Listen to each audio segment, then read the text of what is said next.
Sa ngayon po ay malakas na easterlies o yung mainit na hangin na mula sa Pacific Ocean ang umiihip po sa malaking bahagi ng ating bansa. Mayroon pong intertropical convergence zone na patuloy na nag-extend dyan sa may Mindanao, lalo na po sa may southern part, at hindi pa rin inaalis ang posibilidad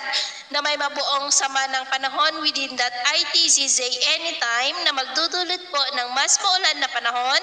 sa ilang bahagi po nating bansa ngayong darating na weekend. At base po sa pinalabas ng Pag-asa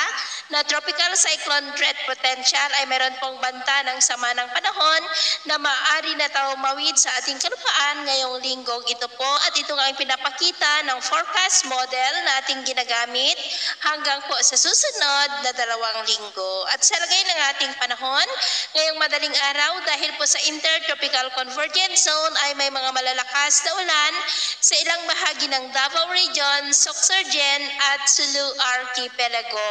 May mga isolated light to moderate rains rin sa ilang bahagi ng Palawan, Dumaguete, Siquijor, Boga, Loon, Tagbilaran, Leyte, Eastern Samar, Surigao del Norte, Bislig, Camarines Norte, Sorsogon, Quezon, Marinduque, Romblon, Aurora, Mountain Province at ilang bahagi po ng Kalinga. At mamaya po ay sisikat naman ang araw sa malaking bahagi nating bansa, pero dahil sa intertropical convergence zone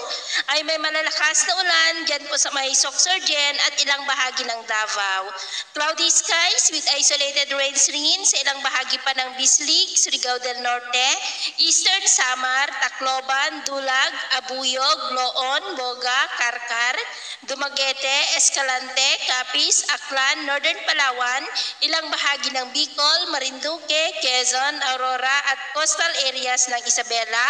At mamayang hapon, mas maraming lugar po ulit ang makakaranas ng cloudy skies with isolated rains sa ilang bahagi ng ating bansa, lalo na po dyan sa may Mindanao, Eastern Visayas, ilang bahagi ng Northern Luzon. Kaya kung lalabas po tayo sa ating mga tahanan, ugaliin naman po natin lagi ang magdala ng kahit anong panangga natin sa init ng araw